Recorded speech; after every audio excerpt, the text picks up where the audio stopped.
Lights out! Now you want to get nuts? Come on! Let's get nuts.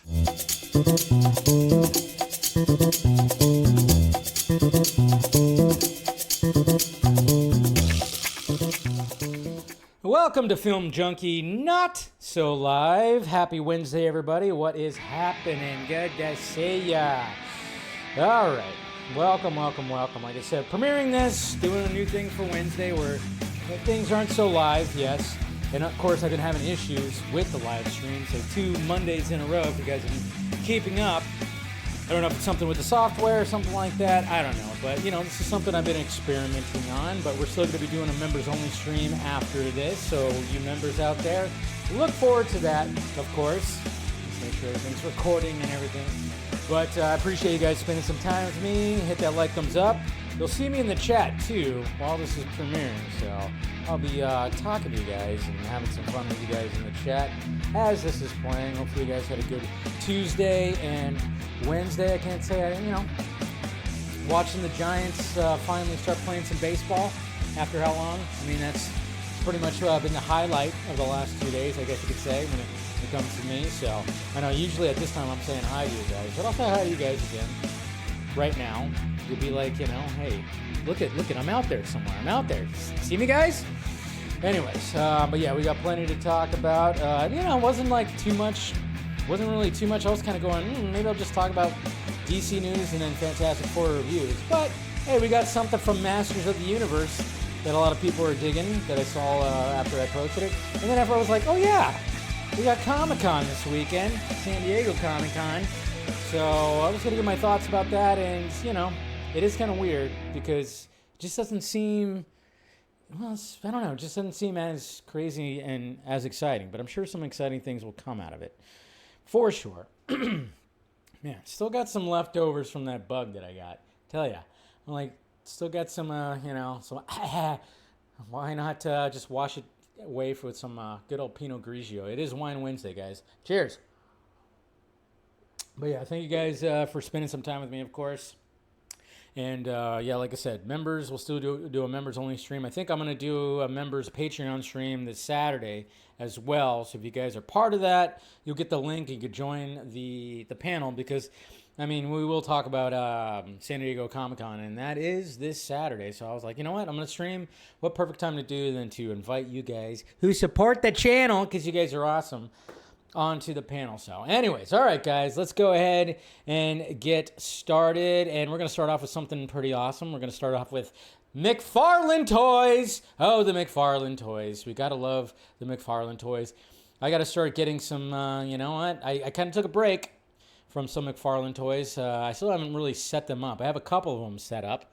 I don't even think I have anything back here, but I got a couple of them set up.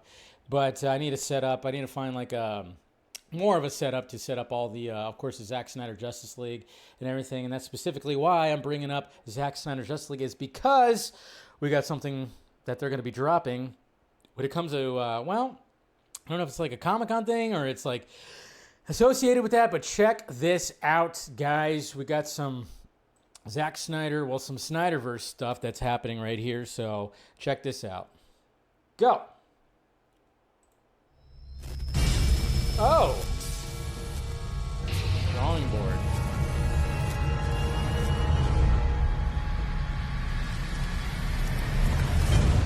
Tier 1.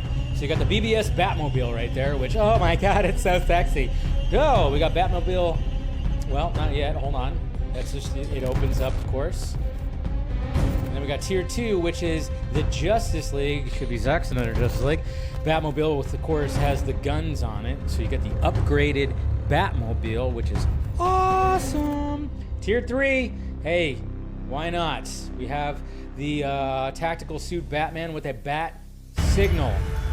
And he looks glorious. And then we get the Trinity, Justice is Gray. I have to get these. I'm totally getting these for sure. I'm probably going to, I don't know. I want them all. And then, of course, you have Justice League metal posters. So you can get a poster which has his signature on it. So look at that sexy shit right there. Oh, yeah. Good Lord. Anyone else hard? My God. Jesus Christ. fuck. I mean, I'm like, all right, McFarlane, I love that. That's what I love about McFarlane Toys, when they decided, like, hey, let's do some legacy things and bring back something that people would actually, want to buy, and they sell out quick, and I'm sure these are going to sell out quick too. So I'm very much looking forward to trying to grab some of those. We'll see. Oh man, Mama, he's coming home. Raise your glass if you have it. But yes, we lost a legend yesterday at the age of 76. Cheers to the Prince of Darkness himself, Ozzy Osbourne. That's right. Ozzy Osbourne passed away yesterday at the age of 76. And, definitely struck a chord into the music world. It was nice seeing everybody's tweets and everybody just like going like, obviously memories, and you see the pictures that people were posting with Ozzy and everything like that. So may the Prince of Darkness, may he, hopefully he's not, even if he were to go down there, he'd probably liven up the party, right? No, I don't even know what I'm saying, but I'm just saying, cheers to Ozzy. I mean, it's kind of crazy. It's kind of crazy. I mean, we all knew that it was happening. We all knew that, he's been fighting Parkinson's, and it's gotten way, way worse. I saw a video today that somebody sent me that that'd get me choked up. But it talked about, because like 2 weeks ago, a little over 2 weeks ago, he had his final performance, and he rocked it. I didn't see the whole thing, but I was watching clips, and he was sitting in the chair, and apparently he didn't take any painkillers. He wanted to be perfectly sharp and everything, and he was worried about that was he going to be able to do the performance. But I think the energy of the crowd and the love of what he has been doing for 40 plus years and everything, was it more, maybe 50? Jesus Christ. Probably, 50. And yeah, I mean, Black Sabbath. I mean, the dude just wanted to sing jazz, but he ended up being the first metal singer. I mean, Tony Iommi, the story about how he was working at a steel mill and he sliced the fingertips off his, I think it was his right, because he's a left-hander, and he had to down tune everything, so he basically created the metal sound. And pretty crazy that happened. And then of course Ozzy, and then his voice was just unlike anybody else. But yeah, we definitely lost a legend, but we all knew it was happening. He lived a long and full life. He went through shifts of his life. I mean, and we all watched the Osbournes, right? And that was insane to meet the family, but it made him like this whole different thing. Like, he wasn't just like this, he bit the head off a bat and he snorted ants and he was just absolutely crazy and all that stuff. But it was like, no, it made him, he was a dad. He was a family man. And it was so interesting to watch that show, especially with his kids, because they were like little brats at first. They seem to have matured big time now in their adult years. But yeah, so raise one up for Ozzy Osbourne, man, the legend.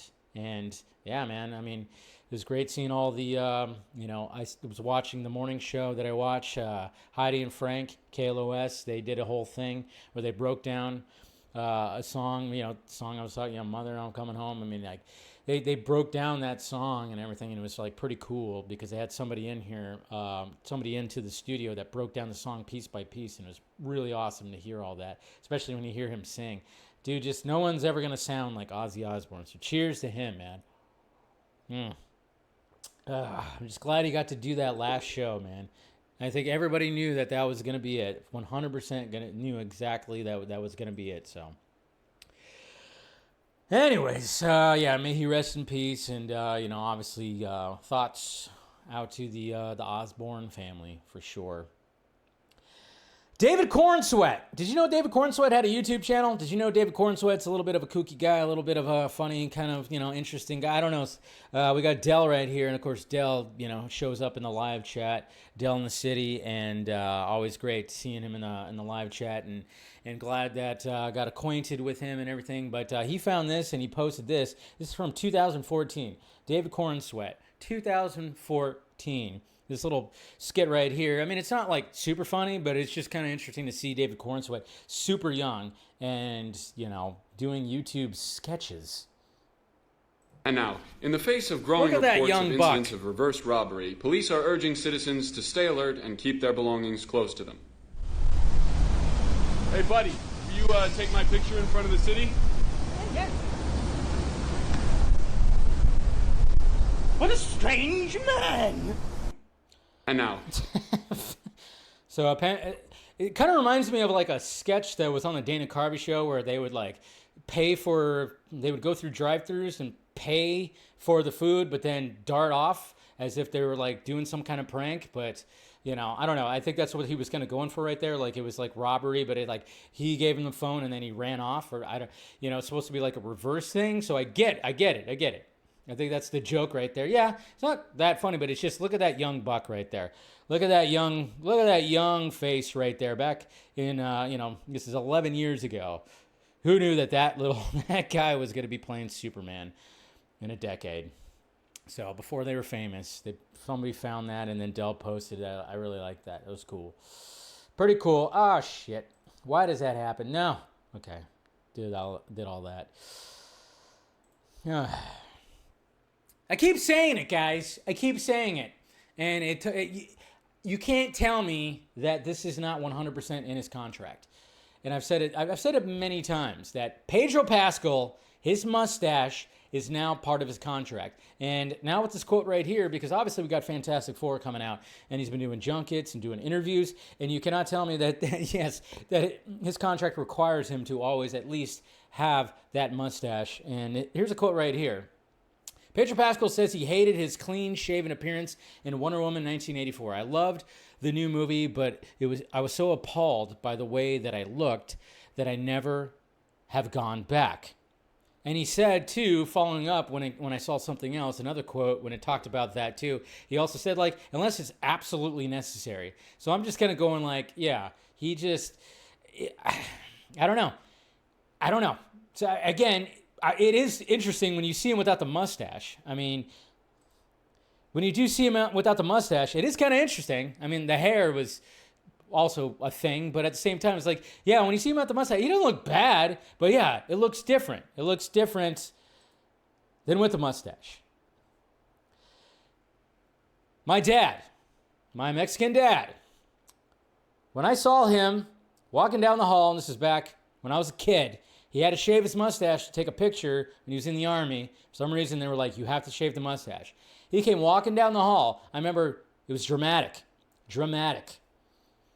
I was about to pour some cereal. My dad comes walking out. He's got his flight suit on because he was a helicopter pilot in the Army. And my eyes went, and I gasped because he had to shave his mustache. Looked like a totally different person. You know how that is. That traumatizes kids. And I'm sure any fathers out there who have facial hair probably know this when they've maybe decided, hey, let me shave my beard or shave my mustache or something like that. I mean, I get it, but he's an actor. That's the thing. Even though I get it, it's like it does change someone's face. I mean, I've had this, facial hair for a bit here, and now I'm kind of worried. I'm like, oh, geez, what's that going to look like? I mean, I see sometimes my old videos, and I go, oh, shit. When I just had the stubble, I was like, oh, yeah, interesting. But, yeah, so you can't tell me that's not in his contract. It probably is. Like, you cannot. It's in his contract, his agent, when there's like, he cannot shave his mustache. But the thing is, he's so popular, they're like, yeah, okay. Don't shave your mustache. We don't like it when you don't have your mustache either there. Pedro. We got a new movie that's coming out that's pretty recent like things that happened in the news, and it's going to be very interesting when it comes to this movie because I'm like going, okay, this is going to be something pretty. I'm going, yeah, this is something that is fresh, and I'm kind of wondering how it all plays out. I'm sure the people it's based off of, they're going to be like, what the fuck is this? Jesus Christ, what are we doing here? But check this out. So Luca Guadagnino, I can't say his last name. Okay, you guys know I'm so bad with last names. I have trouble with last names. But basically, Luca, who of course, I forgot what the movies he did, but I remember he was supposed to do Sergeant Rock, and I can't remember the titles that he did. Queer with Daniel Craig and everything. He's becoming like a very popular auteur director, but he's going to be tackling, and he was supposed to do Sergeant Rock for DC Studios at one point, but that's actually not happening anymore.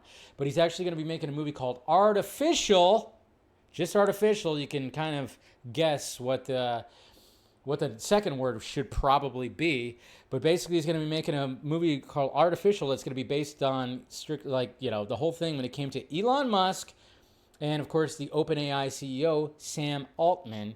And guess who's going to be playing Elon Musk? Ike Barinholtz. That's right. Ike Barinholtz is going to be playing Elon Musk. That's my Elon Musk impression.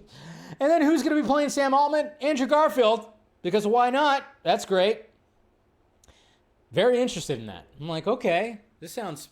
I could dig this. And I think Ike will definitely nail that. But yeah, he's got to get that the South African accent. It's not like he has a thick... Elon Musk doesn't have a thick accent when it comes to that. But I mean, the only thing, I'm not one of those super I'm not an Elon Musk hater. I know when he was obviously supporting Trump and doing all that, of course that all went sour and everything like that. He scares me.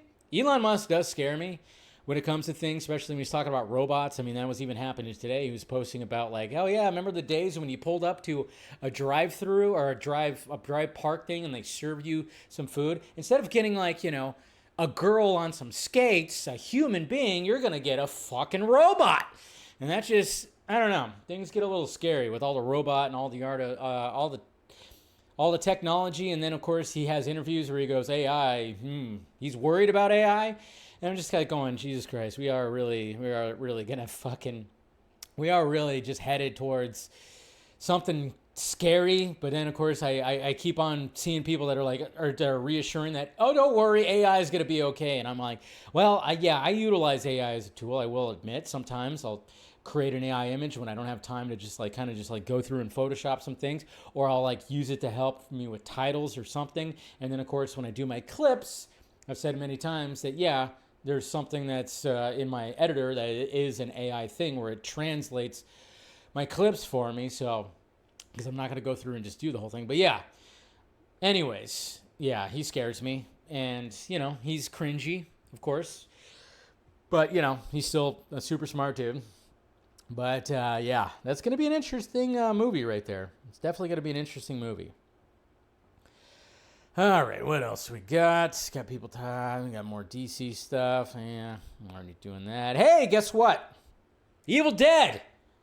Burn. When the hell did they title the next Evil Dead movie Burn? Evil Dead Burn. Because that has begun filming. It's going to be out in a year from now. And, of course, posted this right here. Sebastian Vinisek. I have no idea who that is right there. But there's the slate.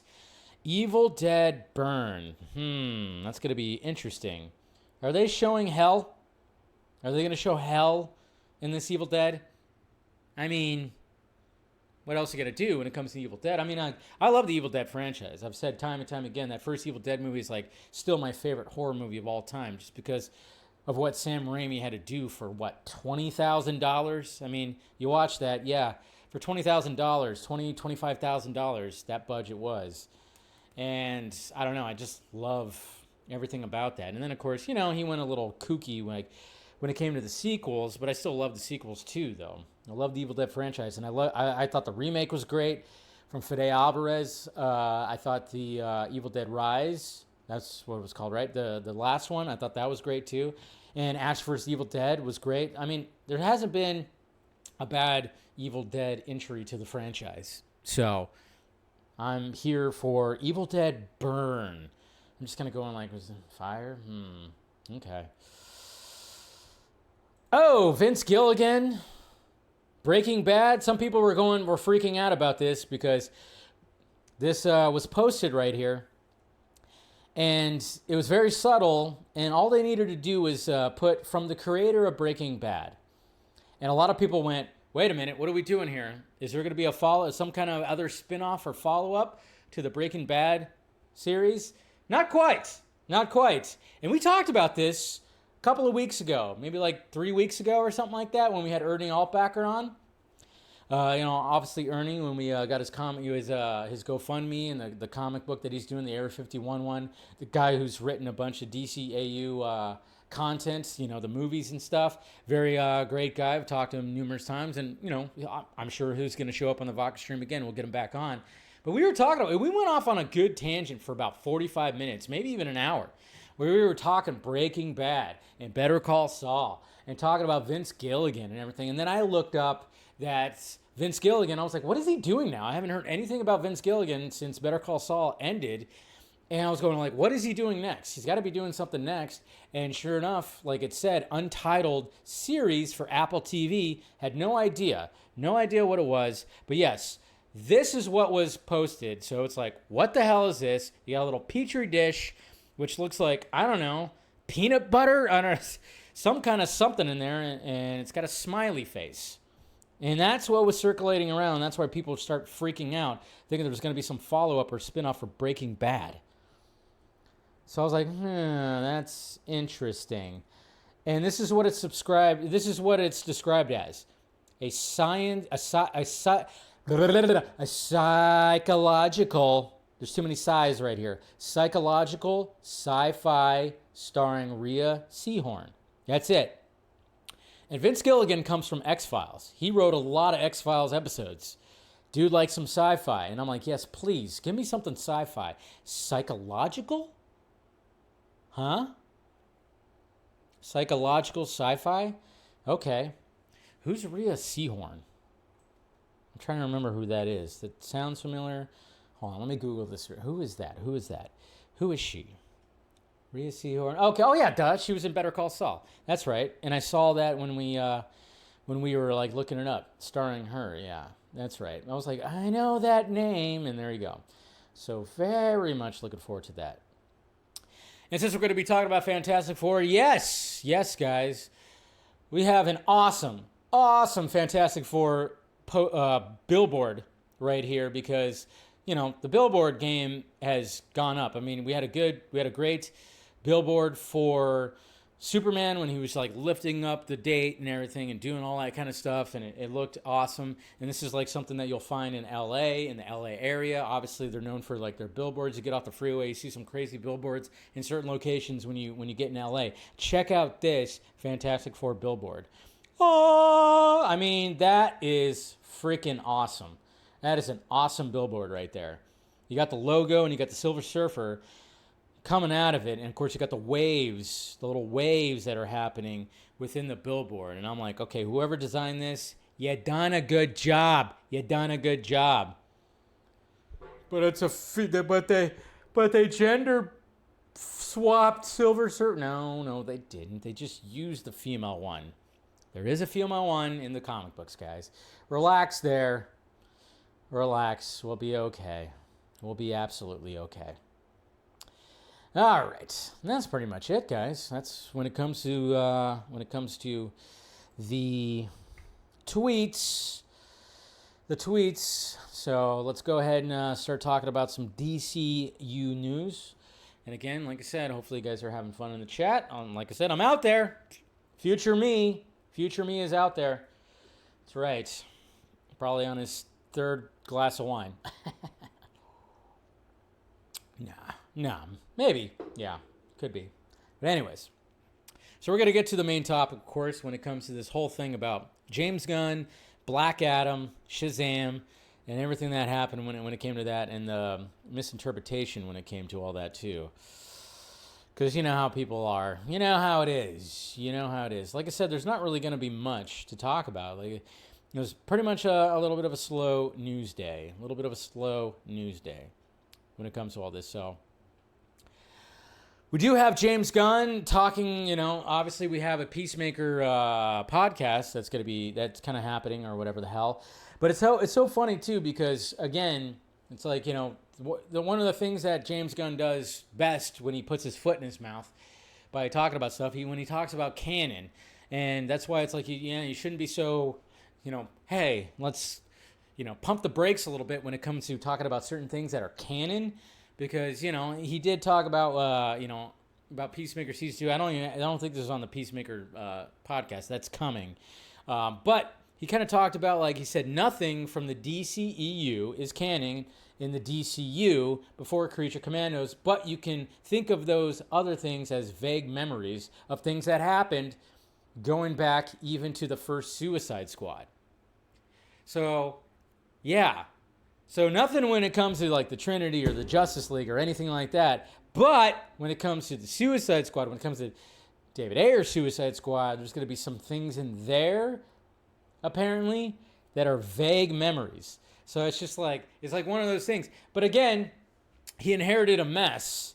That's why I don't even blame him for all this. But I'm just like kind of going like, well, you know, you talk too much when it comes to this stuff, and you kind of put your foot in your mouth when it comes to what's canon and what's not, because you were like saying like nothing in, you know, season 1 is canon and then it's not canon. The Justice League showing up is definitely not canon. There's a lot of things, you know, things that even his Suicide Squad aren't canon to what's happening now. It's all just pretty crazy. But, you know, I mean, that's what happens when you inherit like this mess that was created because of what happened, you know, in 2015, 2016. Made it not so much of an easy transition, I guess you could say. Okay, so what else we got here? Oh yeah, so when you're talking about that podcast, so this is what they released, like a little trailer for that Peacemaker podcast right here. Eat peace, motherfucker! I'm James Gunn. Welcome to Peacemaker, the official podcast. Am I supposed to be able to hear you guys? Out of all the heroes, why in the are you doing Peacemaker? Peacemaker. What a joke. First, we're going to do a full episode-by-episode rewatch of Season 1, and new episodes of this podcast will drop Mondays and Thursdays starting July 24th. Then, starting August 21st, Peacemaker Season 2 premieres on HBO Max, and we'll be releasing companion podcast episodes weekly after new episodes drop. You ready for the next adventure, pal? We are going to have the 11th Street Kids joining us. John Cena, Danielle Brooks, Freddie Stroma, Chukwudi Iwuji, Robert Patrick, and so many more. You're not going to use any of that, right? Jesus Christ. We're going to tell you about all the drama that happened while we were making the show, what's canon and what's not in the DCU, discuss the songs and the music, hear about Easter eggs. There are no rules. We can do whatever the we want. The woman behind is her. I want this in and I don't know if this is going to be comfortable with another woman. Find us on HBO Max, the HBO Max YouTube channel, and wherever you get your podcasts. This is a DC Studios Showcase presentation. Peacemaker, the official podcast with James Gunn. In case you were thinking that this podcast was unofficial, F that noise, we're f***ing official. We registered at the DMV today. There you go. Smart. You got to do that nowadays. You have to have a podcast, a follow-up podcast. Other series have done it. And, of course, they're going to be doing it, too. And James Gunn's going to be heading it and having, like, different people. Obviously, his wife is going to be there co-hosting, so that's pretty sweet. Mr. Terrific. We heard a rumor that there's going to be a Mr. Terrific series. And then, well, we also heard that Jimmy Olsen series is happening too, and then of course that caught wind that is definitely happening. It's going to be a crime anthology series that's going to bring in a bunch of different villains that Jimmy's going to be like interviewing and talking to and everything, which I do like that concept. I'm not going to lie, I do like that concept. But when it comes to Mr. Terrific, now we also have Mr. Miracle. That's we already know that's going to be an animated series too. But Mr. Terrific, they have copyrighted. Let's see, is that what happened? Yeah, there's trademarked, not copyrighted, trademarked. They trademarked right there, if you look at that, the trademark information for Mr. Terrific. So you could see it right down there, the reference and everything in DC Comics. So they did trademark that, and they trademarked, of course, Mr. Miracle. So this leads us to believe that, yes, there is going to be a series for Mr. Terrific, but then I'm kind of going like, well, what? You know, there could be like, maybe there could be a movie. I don't know. You know, and I've seen some people even theorize that possibly the next Superman movie could be a Mr. Terrific-based movie, and Superman's just kind of part of it, and it does move his story along as well as Mr. Terrific. I don't know. Mr. Terrific was such a scene stealer.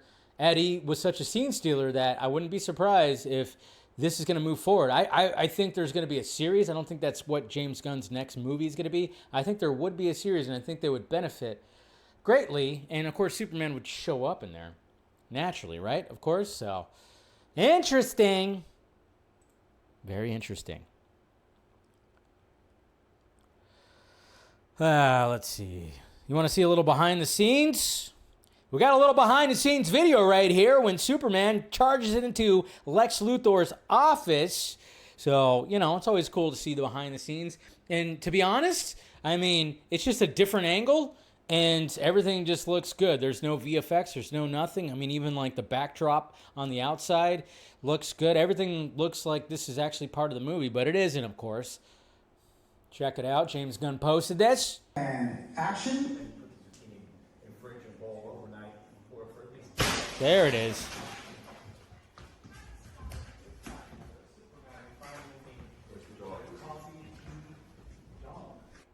That's it.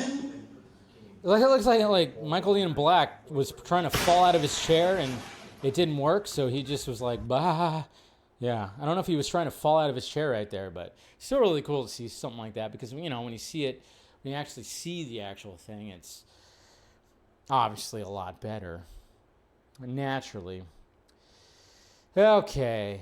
Oh, let's talk a little bit about Booster Gold. That's right. A lot of people were talking about Booster Gold today. Booster Gold, maybe this is one of the things that James Gunn Jimmy Guns was actually talking about when it comes to he's hoping to greenlight a show and everything. Apparently, it's not fully greenlit, but I think it's getting there. And Booster Gold is definitely, it's getting there where it's, where it is going to be happening. And we got this article right here from Deadline. Booster Gold, HBO Max series progressing with pilot penned by our Flag Means Death creator, David Jenkins. So that's who that guy is. I have no idea. Oh, shit. What are we doing here? HBO Max is progressing with a Booster Gold TV series and has attached Our Flag Means Death creator David Jenkins to write the pilot. If taken a series, we understand the plan is for Jenkins to be obviously the showrunner. So coming off like that, and then of course they give a little backstory when it comes to all this. DC Studios bosses James Gunn and Peter Safran revealed the development on a huge slate more than 2 years ago. Back that kicked off the new DC universe, featuring the likes of Wonder Woman reboot with Paradise Lost. At that point, they said the fan favorite would use basic technology from the future to pretend to be a superhero in present day. This is the part I love, guys. But progress has been slow. The DC bosses were reported recently saying the project had lost its initial showrunner. They also scotched rumors for the time being that Kumail Nanjiani would play Booster. Yay! I know I just didn't like that casting. Nothing against Kumail. He's just, I don't know. I just never really found him too funny. So, it talks a little bit about, more about stuff. Again, nothing against Kumail. Okay? I'm not saying he's terrible. I've seen some of his stand-up. His stand-up's pretty decent. I just never found him too funny. I just never really did. I never found him funny. I don't know what it is. And when I saw that, it was like, oh yeah, he's going to be Booster Gold, I was like, I don't feel it. I don't know. I don't know. So I'm actually happy about that. So, hey, who wants Sean William Scott as Booster Gold? Yeah? I've seen the suggestion. I'm kind of going, maybe? Sean William Scott seems like, he gets Stifler as Booster Gold. I know a lot of people are like, Glenn Powell. I'm like, Glenn Powell is like, I don't know. Maybe. I could see it. Sure. But I don't know. Maybe I don't. I don't know. We'll see what happens. But Sean William Scott, when I saw that suggestion, I was like, yeah, that sounds good. That definitely sounds good. And what else we got? Oh, well, so DC Film News, right? This is funny right here because DC Film News has done something pretty funny right here because, we have to make jokes, guys. We have to make jokes, and somebody actually made a really good joke, too, when it came to Man of Steel. You have to make the jokes because, people, of course, are out there, the discourse out there, so you have to make light of everything that's happening, especially when it comes to the discourse. I try to make light at it. Of course, I call out the crazy Snyder fans, the crazy Gunner fans. I do. That's what I do, just because that's my job.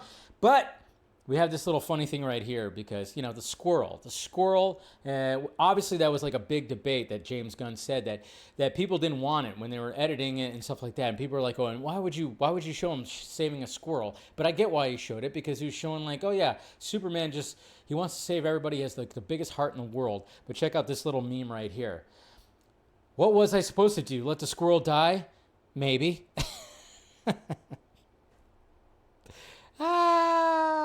That's funny. Let's see if I could find. There was something else that somebody. Squirrel, man. Let's see. Man, I should have had it ready to go. But somebody. Oh, please say it comes up. Oh, please say it comes up. It didn't. Oh, okay. Well, I saw. Okay, so it wasn't. Maybe this was it. I could have swore it was different, but it's a similar kind of vein. But somebody, of course, made it with AI. I mean, come on, that's hilarious.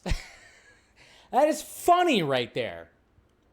That's good. When I saw that, I think I saw a different one, but I saw that and I went, yes, yes. Come on, let's make jokes. People take this shit way too seriously. So making the jokes is funny. It's funny. If you don't laugh, then I don't know what to tell you.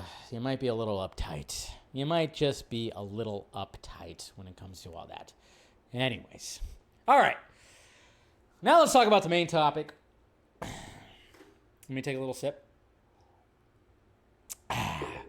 So something happened when it came to James Gunn, Jimmy Gunn's, and when it comes to him talking about, you know, obviously, again, inheriting the mess that was the DC universe, the DC extended universe, after they were like, we don't want what Snyder was doing and blah, blah, blah. If they just let the man, I'm telling you, I always say this, if they would have just let the man do his thing, it would have been done, and they could have rebooted, and we could have had this new universe.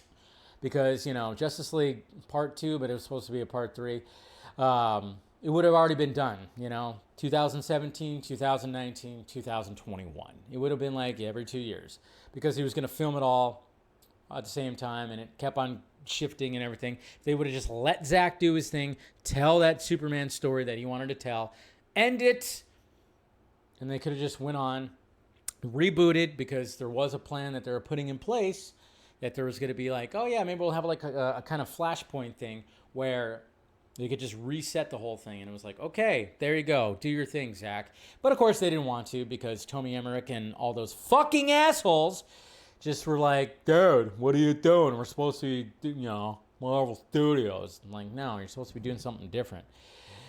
So ridiculous.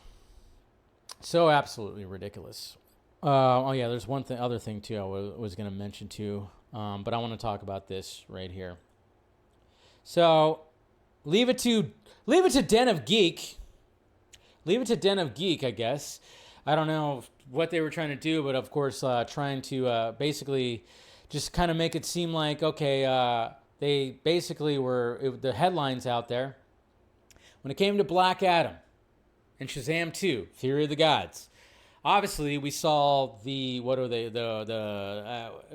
saw Economos, and of course we saw Harcourt when it came to them making their cameos in those movies. And the quote that was going around was, "They're not canon. I hate it." So people are going like, James Gunn hates Black Adam and Shazam: Fury of the Gods.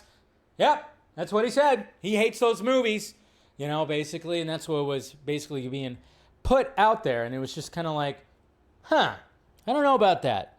Did he actually say something like that? And it is kind of funny because, again, I talked about it mainly on the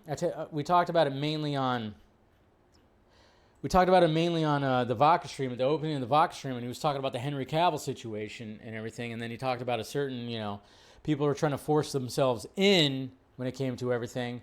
But yeah, there was like something when it came to all that. It was just kind of funny because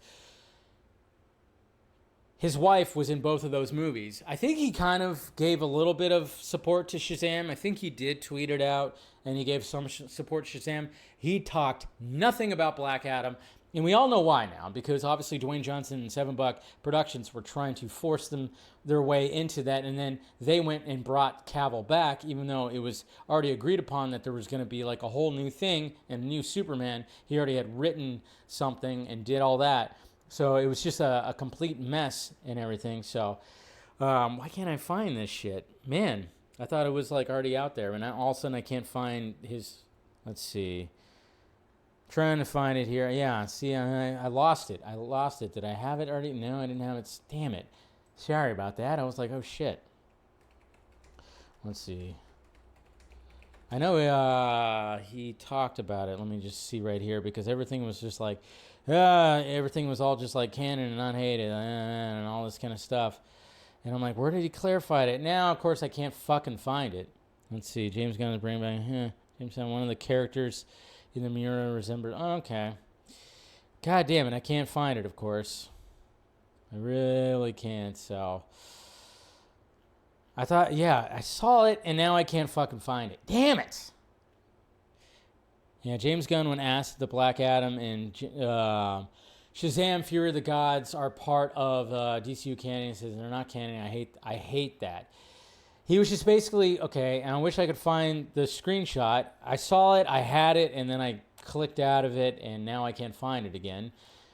Or maybe I do have it. Hold on. Did I save it? I don't know if I saved it. I thought, because I think I was going to post it. Could have swore. Did I post it? My computer's too slow. Just trying to open it up. It's like, what are you doing? Did I get it? Come on. Yeah, there it is. Jesus Christ. I did have it. I had it saved. And I didn't bring it up. How dare I? All right. Well, I'm just going to go ahead and put this like right there. And then we're going to show it.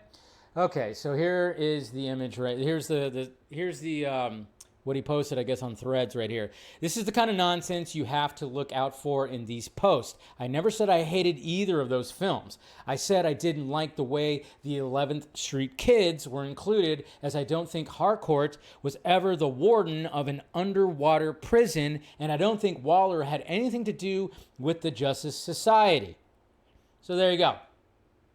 He just didn't, he was like, eh. Of course, they had to go along with it because that's what was happening at the time. You know, but yeah, so that's what he was just kind of like clarifying right there. He's like, no, I didn't hate the films, even though he probably kind of did, right? He probably kind of hated Black Adam a little bit. I don't think he did. Jimmy Gunn's, how'd you feel about Black Adam? Let's get that review, huh? What'd you think? Did you like Black Adam?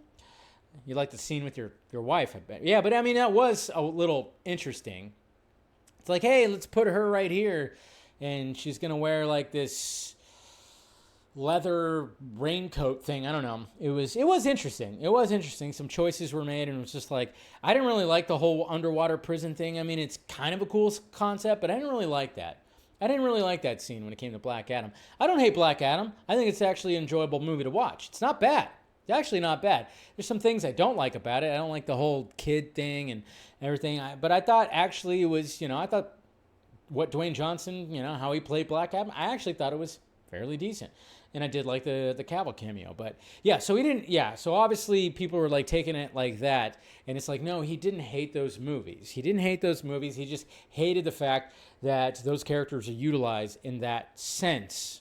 That's all. It's all. And again, that's the kind of stuff that I love that Jimmy Gunn does when it comes to debunking and calling that out. So good on him. And let's see, is there anything else I wanted? Oh yeah, this was kind of cool right here. So James Gunn did post this when showing like, obviously the, what did he call it? When it comes to the Luthor Corp comms hub, obviously when 1A. Yeah. I mean, this is what's really cool, too, is like, you almost kind of think nowadays, like, everything's just, okay, you have a set and then you have green screen. No, it's like nowadays, things have improved where you can have backdrops that just look fucking real as hell. And I was like going, oh, so the backdrop, when it came to this, was absolutely real. And check this out. He posted this video talking about like how it goes from like night to day, like day to night. So like the sun just kind of went down a little bit to make it a little darker, and they're all just kind of having fun, like kind of like a dusk thing. Oh, but look at that. God, it is crazy. That looks real as hell, but it's not real. That's pretty sweet. So yeah, that background it's a real thing. You kind of see it like shifting right there a little bit. But it brings a little bit of realism, a little practicalness. So it wasn't just some kind of green screen or something. You know, it wasn't like a green screen and they just put it in the background. No, they actually had a cool little backdrop that had the light and had like, you know, all that. And I love that. I absolutely love that. And then the last thing I want to talk about when it comes to DC, Zach Cregger. Zach Cregger, of course, who has Weapons coming out, which I'm very much looking forward to. I cannot wait for that movie. I'm very, very intrigued by that movie. And not to mention, I thought Barbarian was also great. But Zach Cregger, apparently, in an interview with comicbook.com, obviously promoting Weapons, he revealed that He revealed that he wrote, well, okay, so first, let me preface this by saying, Daniel RPK, you know, Mr. Scoopy Pants, that Scoopy guy, basically said that he has written a Joker and Harley film and may pitch it to DC Studios. A Joker and Harley film by Zach Cregger. I would love that, but I just don't know if they would actually want that, especially what happened with, you know, Joker 2, even though I thought Joker 2 I didn't think it was terrible. I actually enjoyed it to a point. I didn't think it was like a masterpiece. It wasn't the first one. But yeah. So, but when he was interviewing, I don't know, I guess maybe this was like an old interview or something like that. But somebody found this video right here. This is not a new interview because I just realized that I think this is when he was talking Barbarian. So this is just kind of what somebody found. DCU Updates found this right here, so check this out. Franchise that I can't talk about. And then there's a script I wrote before Barbarian that takes place in Gotham City, and I actually love. I think that's my favorite thing I've ever written. Favorite thing you ever written. So I don't know what's going to happen with that. I nobody from Warner Brothers or DC. I have not talked to anybody about it. I hope to one day. If I don't have to cut that out that you've said that, and maybe we can just get enough fan reaction, you know, get them going, we can get it to bring it to fruition. But that would be amazing. Okay, so you want a Joker and Harley movie that's written and directed by Zach Cregger, Jimmy Guns? Are you looking? The thing is, though, I would not be surprised if they're going to be like, "Meh," and then it's like, well, who's the Harley Quinn? Is it going to be Margot Robbie? Probably not, huh? She's probably done with Harley Quinn. I imagine that she's probably done with Harley Quinn. Even though she was such a great Harley Quinn. She got 4 movies. 4? No, she got 3. I was like, wait, 2 Suicide Squads, and then, of course, her own movie. Which her own movie had potential, but there were some things where I was like, still not bad. Not a bad movie. I like that. But very interesting. So that was actually something that got dug up. I thought at first I was like, oh yeah, maybe he's promoting Weapons, but then I saw that they had the graphic of Barbarian. So somebody dug that up and somebody did their due diligence and brought that up. So that's cool. I mean, I like Zach Cregger.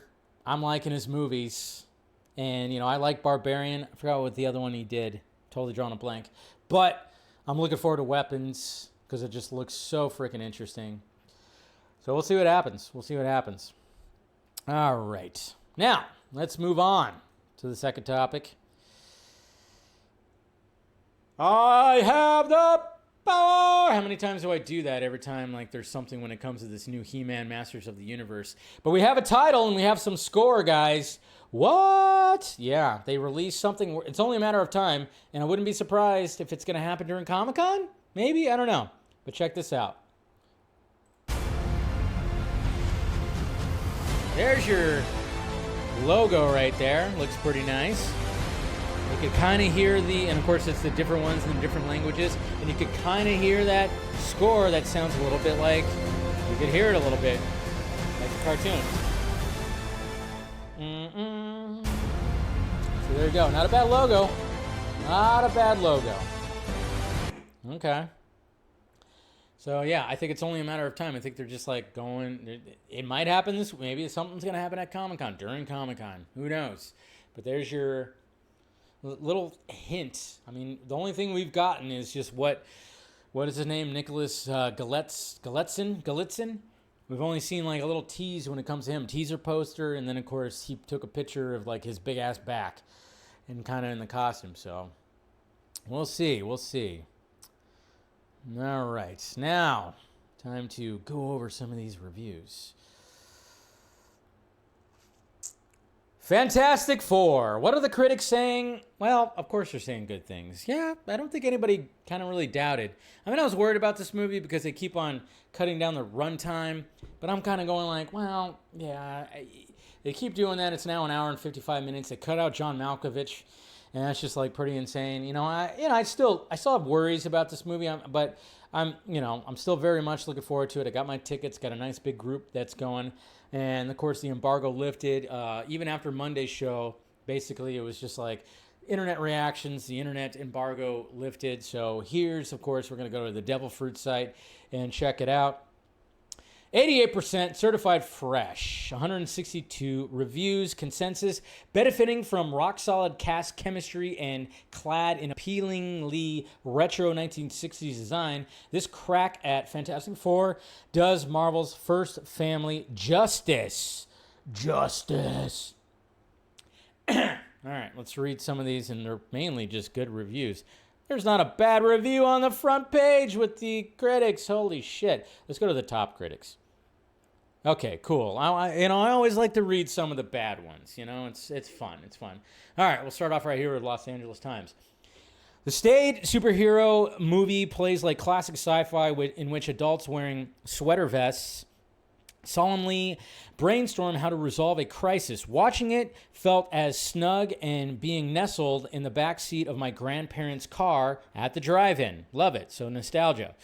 If the characters are thinly sketched in a script credited to 4 writers, which tends to lean on familiar tropes, you'd barely notice because the cast fills them out beautifully. So a lot of praise for the cast. Buoyant, bracing, and most shocking of all, brief, the Fantastic Four First Steps represents a quantum leap of ship writing. So that means they're writing the ship of Marvel Studios. It's not great superhero cinema, but good is good enough for the Fantastic Four. Frankly, this is the first Marvel movie I've seen in recent years that feels it was genuine emotion. It has genuine emotional stakes. Simple, straightforward, family-oriented ones, though they are.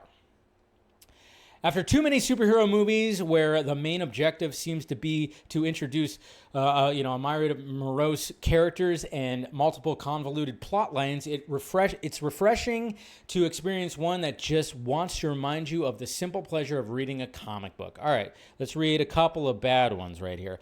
Perhaps it would have been best regulated to the small screen then, because the biggest one isn't doing this movie any favors. A message this urgent shouldn't be rendered in such a forgettable fashion. Okay. Unfortunately, neither a time frame change nor the work of 4 screenwriters can fix the central problem with Fantastic Four movies. With one exception, the team members are colossal bores. Oh, shit. And then we got strong performances and gorgeous production design enhance an otherwise middling Marvel installment. And then another bad one. First Steps marks the slight improvement from the preceding trilogy of terror, but Marvel still can't nail what should be one of its premier attractions. So there you go. Not really a mixed bag, like I said, 88%. But you gotta see what some of the bad ones look in there. It's gonna be a good movie. It's gonna make some money. That's what's gonna be interesting too. Obviously, it's gonna take over the box office. I think. Let's see, what are box office projections? Fantastic Four box office. Let's see. I remember it was like fluctuating. Let's see, pre-sales. So it's saying like. Now projected for, the preview is going to be that, which might be a big Thursday. They're saying 24 to 27 million Thursday. And so then it's looking like domestically it might be between 120 and 140 million. So we'll see what happens with that. Box Office Pro saying 115 to 135. So it's going to be interesting right there. So it's going to be interesting to see that box office for sure. And we'll see where it ends up standing. All right. Now we got Comic-Con. Anybody else feel like there's not really much exciting things happening at Comic-Con? I mean, there is. Obviously, it seems like, hey, there's still going to be the comic books, which is what the whole thing was based off of first, right? So, but we know that, DC Studios is not going to be like, hey, we're going to be showing up and talking about more of the slate. They're not going to be doing that. They do have a panel, which I'm going to get to in a bit and kind of show you where DC is going to be at. Marvel Studios ain't going to be there. I'm sure we're going to get more of that, like a D23 thing or something like that. And, yeah, it is kind of interesting, but... yeah, it just seems like I'm like, oh yeah, Comic-Con's this weekend. I mean, I'm sure something's going to come out of it. And there's, things always come out news-wise. And I'm sure more things are going to come out news-wise as we lead into it. Because that always happens before every Comic-Con. They just release news. They release images. Even if there's not going to be some big kind of panel or anything like that. But I have the schedule when it comes to DC at least that I saw online. So here we go. DC All In, that's going to be tomorrow. What's next? So, kind of interesting. We got that Batman Azteca. We heard about that. WB animation panel that's happening also on Thursday. DC Comics Metropolis and Beyond happening Saturday. It doesn't seem like anything's happening Friday. DC Comics Gotham City panel also happening on Saturday. Then we have the HBO Max Peacemaker Season 2, and that is in Hall H. So, going to be interesting. That's an hour. How do you fit an hour just for Peacemaker? Maybe some surprises are going to happen. And then, of course, you have Jim Lee and Friends, which is a running thing that's happening at Comic-Con. Kind of makes you wonder, though. Kind of makes you wonder a little bit, what is happening? What is happening at Hall H? What is happening at that Hall H? Guess we'll find out. So, could be some surprises. I hope so, but don't get your hopes up. Because everybody was saying that about CCXP and all this kind of stuff. I just wonder if John Cena is going to be really amped up as he was during CCXP. That was like crazy, where he was just, rah, rah, and I'm like, whoa. He was just jumping all over the place. And James Gunn was like, yeah. It was like, whoa. So... maybe we'll have some surprises. Maybe Corenswet and Brosnahan or some of the Superman cast just like, hey, they just show up. I don't know. It'd be cool. Maybe Amelia Alcock will just show up. And maybe they'll show a full image of her in the costume without the jacket on. See her standing like that. I don't know. We'll see what happens, guys. But there you go. There's your schedule, at least for DC when it comes to that. Like I said, Marvel, not really, going to have a presence there or anything, so... good times. All right, guys. That's the show. Kept it under an hour. And like I said, after this premieres and after everything, we're going to have a members-only stream and everything. So, members, I'll see you guys after this, of course. And everybody else, if you want to be a member and be a part of it, check it out. And like I said, probably going to be streaming this Saturday if you want to be a part of it as well.